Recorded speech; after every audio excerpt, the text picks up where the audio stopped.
അസ്സലാമു അലൈക്കും വറഹ്മത്തുള്ളാഹി വബറകാതുഹു. ഹായ് ഫ്രണ്ട്സ്, എല്ലാവർക്കും പ്രവാചക കഥകളിലേക്ക് സ്വാഗതം. വർഷങ്ങൾ കഴിഞ്ഞു. ഇബ്രാഹിം നബിയുടെ മുടി നരച്ചു തുടങ്ങി. സാറയ്ക്കും പ്രായമായി.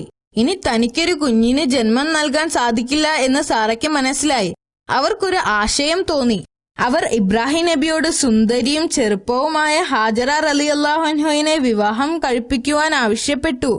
ആദ്യം പ്രവാചകൻ അതിനെ എതിർത്തു. പിന്നീട് തനിക്കൊരു കുഞ്ഞുണ്ടായി കാണാൻ വേണ്ടി പ്രവാചകൻ ഹാജറ റളിയല്ലാഹു അൻഹയെ വിവാഹം കഴിച്ചു. അവർക്ക് ഒരു കുഞ്ഞിനെ നൽകി അനുഗ്രഹിക്കാൻ അള്ളാഹുവിനോട് സാറ പ്രാർത്ഥിച്ചു. അള്ളാഹു അവരുടെ പ്രാർത്ഥന സ്വീകരിച്ചു. അവർക്കൊരു ആൺകുഞ്ഞിനെ നൽകുകയും ചെയ്തു. അദ്ദേഹം അവനെ ഇസ്മായിൽ എന്ന് പേരിട്ടു. അദ്ദേഹത്തിന് അവനെ വലിയ ഇഷ്ടമായിരുന്നു. പക്ഷേ സന്തോഷം അധികകാലം നീണ്ടുനിന്നില്ല. ഒരു ദിവസം അദ്ദേഹം ഉറങ്ങിക്കിടക്കുമ്പോൾ അള്ളാഹുവിന്റെ കൽപ്പനയുണ്ടായി. അദ്ദേഹത്തിന്റെ ഭാര്യയെയും മകനെയും ഒരു സ്ഥലത്ത് കൊണ്ടുപോയി ഉപേക്ഷിക്കാൻ. പ്രവാചകൻ ആശയക്കുഴപ്പത്തിലായി. കാരണം അദ്ദേഹത്തിന് തന്റെ മകനെ അത്രക്കിഷ്ടമായിരുന്നു. പക്ഷേ അദ്ദേഹത്തിന് അറിയാമായിരുന്നു അത് അള്ളാഹുവിന്റെ കൽപ്പനയാണെന്ന്. അദ്ദേഹം ഹാജറ റളിയല്ലാഹു അൻഹയെ ഉറക്കത്തിൽ നിന്നും വിളിച്ചുണർത്തി പറഞ്ഞു, ഇസ്മായിലിനെയും കൂട്ടി നീ തയ്യാറായി നിൽക്കുക. ഭർത്താവിനെ അനുസരിച്ചിരുന്ന അവർ മറ്റൊന്നും ചോദിക്കാൻ തയ്യാറായില്ല. പ്രവാചകൻ ഭാര്യയെയും മകനെയും കൂട്ടി മരുഭൂമിയിലൂടെ ദിവസങ്ങളോളം സഞ്ചരിച്ചു. അവർ കയ്യിൽ കരുതിയിരുന്ന ഭക്ഷണമെല്ലാം തീരാറായിരുന്നു. അവസാനം അവർ മരുഭൂമിയിലെ മർവ പർവ്വതത്തിന്റെ താഴ്വാരയിലെത്തി.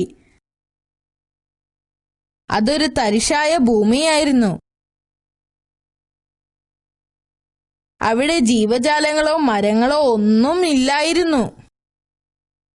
അവിടെ വെച്ച് ഇബ്രാഹിം നബി തന്റെ ഭാര്യയെയും കുട്ടിയെയും ഉപേക്ഷിച്ച് തിരിഞ്ഞു നടന്നു. അവർക്ക് 2 ദിവസത്തേക്കുള്ള ഭക്ഷണം മാത്രമേ അവരുടെ കയ്യിൽ ഉണ്ടായിരുന്നുള്ളൂ. അദ്ദേഹത്തിന്റെ ഭാര്യ അദ്ദേഹത്തോട് പൊട്ടിക്കരഞ്ഞുകൊണ്ട് ചോദിച്ചു, ഞങ്ങളെ ഈ മരുഭൂമിയിൽ ഒറ്റക്കാക്കി എങ്ങോട്ടാണ് പോകുന്നത്? ഇബ്രാഹിം നബി തിരിഞ്ഞു നടക്കാൻ തുടങ്ങി. അദ്ദേഹം ഒന്നും മറുപടി പറഞ്ഞില്ല. അവർ വീണ്ടും കരഞ്ഞുകൊണ്ട് അപേക്ഷിച്ചു.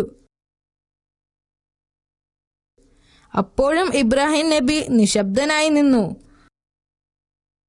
ഒടുവിൽ അവർക്ക് മനസ്സിലായി ഇതൊന്നും സ്വന്തം ഇഷ്ടപ്രകാരമല്ല അദ്ദേഹം ചെയ്യുന്നതെന്ന്. അവർ വീണ്ടും വിളിച്ചു ചോദിച്ചു, അള്ളാഹു ചെയ്യാൻ പറഞ്ഞിട്ടാണോ? അദ്ദേഹം തല കുലുക്കുക മാത്രം ചെയ്തു. എന്നിട്ട് നടന്നകന്നു. അദ്ദേഹത്തിന്റെ ഭാര്യ പറഞ്ഞു, നിങ്ങൾ വിഷമിക്കേണ്ട, ഞങ്ങൾക്ക് ഭയമില്ല. അള്ളാഹു ഞങ്ങളെ സംരക്ഷിച്ചുകൊള്ളും. പ്രവാചകൻ തിരിഞ്ഞു നോക്കാതെ മുന്നോട്ട് നടന്നു. അള്ളാഹുവിന്റെ കൽപ്പന പ്രകാരമായിരുന്നു അത്. അദ്ദേഹം അവരെ ഉപേക്ഷിച്ച സ്ഥലം അൽ മർവ എന്നറിയപ്പെട്ടു. അവിടെ മരങ്ങളോ ജീവജാലങ്ങളോ വെള്ളമോ ഒന്നും ഉണ്ടായിരുന്നില്ല. അവരുടെ കയ്യിൽ 2 ദിവസത്തേക്കുള്ള ഭക്ഷണവും വെള്ളവും മാത്രമേ ഉണ്ടായിരുന്നുള്ളൂ. ഏറെ താമസിക്കാതെ അതും തീർന്നു. അവർക്ക് ദാഹം അനുഭവപ്പെടാൻ തുടങ്ങി. കുറച്ചു കഴിഞ്ഞപ്പോൾ കുഞ്ഞ് ദാഹിച്ച് കരയാൻ തുടങ്ങി. അവർ അടുത്തുള്ള മർവ പർവ്വതത്തിലേക്ക് ഓടിക്കയറി. അവിടെ ആരെങ്കിലും കാണുകയോ എന്തെങ്കിലും ലഭിക്കുകയോ ചെയ്യാതിരിക്കുകയില്ലെന്ന് പ്രതീക്ഷ അവർക്കുണ്ടായിരുന്നു. പക്ഷേ അങ്ങനെയൊന്നും കാണാൻ സാധിച്ചില്ല. തുടർന്ന് അടുത്തുള്ള പർവ്വതമായ സഫയിലേക്ക് ഓടി. അവിടെയും അവർക്ക് ഒന്നും കാണാൻ കഴിഞ്ഞില്ല. അങ്ങനെ അവർ 7 തവണ സഫ മർവ പർവ്വതങ്ങളുടെ ഇടയിലൂടെ ഓടി. അപ്പോഴേക്കും ഹാജറ അവശയായിരുന്നു. അവസാനം അവർ കുട്ടിയുടെ സമീപം വന്നിരുന്നു. അപ്പോൾ അവർ ഒരു ശബ്ദം കേട്ടു. അവർ അത് എന്താണെന്ന് അറിയാൻ വേണ്ടി കാതോർത്തു നിന്നു. വീണ്ടും ആ ശബ്ദം കേട്ടപ്പോൾ അവർ ചോദിച്ചു, നിങ്ങൾ ആരാണെങ്കിലും അള്ളാഹു നിങ്ങളെ എനിക്ക് കേൾപ്പിച്ചു തന്നു. എന്നെ സഹായിക്കാൻ നിങ്ങൾക്ക് കഴിയുമോ? അപ്പോൾ അവിടെ ഒരു മലക്ക് പ്രത്യക്ഷപ്പെട്ടു.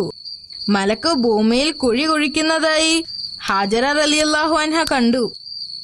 വെള്ളം കാണുന്നത് വരെ മലക്ക് കുഴിച്ചുകൊണ്ടേയിരുന്നു. എന്തൊരു അത്ഭുതം! മലക്ക് കുഴിച്ച സ്ഥലത്ത് വെള്ളം വരാൻ തുടങ്ങി. വെള്ളം കണ്ടപ്പോൾ ഹാജറ റളിയല്ലാഹു അൻഹ ഓടിച്ചെന്ന് അതിനെ തടം കെട്ടാൻ തുടങ്ങി. അവർ അതിൽ നിന്ന് വെള്ളം കുടിക്കുകയും തന്റെ പാത്രത്തിൽ ശേഖരിച്ച് തന്റെ കുഞ്ഞിന്റെ അടുത്തേക്ക് ഓടിച്ചെല്ലുകയും ചെയ്തു. ആ ഉറവ പൊട്ടിയ സ്ഥലം സംസം എന്നറിയപ്പെട്ടു. ഏതാനും ദിവസങ്ങൾക്ക് ശേഷം ചിലർ മരുഭൂമിയിലൂടെ സഞ്ചരിക്കുകയായിരുന്നു. അപ്പോൾ പക്ഷികൾ മർവ പർവ്വതത്തിന് ചുറ്റും പറക്കുന്നതായി ശ്രദ്ധയിൽപ്പെട്ടു. പക്ഷികൾ പറക്കുന്നു എങ്കിൽ അവിടെ വെള്ളം ഉണ്ടാകാനുള്ള സാധ്യത ഉണ്ടെന്ന് അവർ മനസ്സിലാക്കി. അവർ മർവയിലേക്ക് നീങ്ങി. അവർ അവിടെ എത്തിയപ്പോൾ അവിടെ നിൽക്കുന്ന സ്ത്രീയെയും കുഞ്ഞിനെയും കണ്ട് അത്ഭുതപ്പെട്ടു. ഞങ്ങൾ ഇതിൽ നിന്ന് കുറച്ച് വെള്ളം എടുത്തോട്ടെ? അവർ ഹാജറ റളിയല്ലാഹു അൻഹയോട് ചോദിച്ചു. അവർ അത് സമ്മതിക്കുകയും അവർ അതിൽ നിന്ന് വെള്ളം കുടിക്കുകയും ചെയ്തു. അതുപോലെ ഒരുപാട് ആളുകൾ മർവയിലേക്ക് വരാൻ തുടങ്ങി. അങ്ങനെ ആ താഴ്വാരത്തിൽ മനുഷ്യവാസം ആരംഭിച്ചു. കുറച്ചു കാലം കഴിഞ്ഞപ്പോൾ വിവിധ സ്ഥലത്തു നിന്നും ആളുകൾ വന്ന് അവിടെ താമസമായി.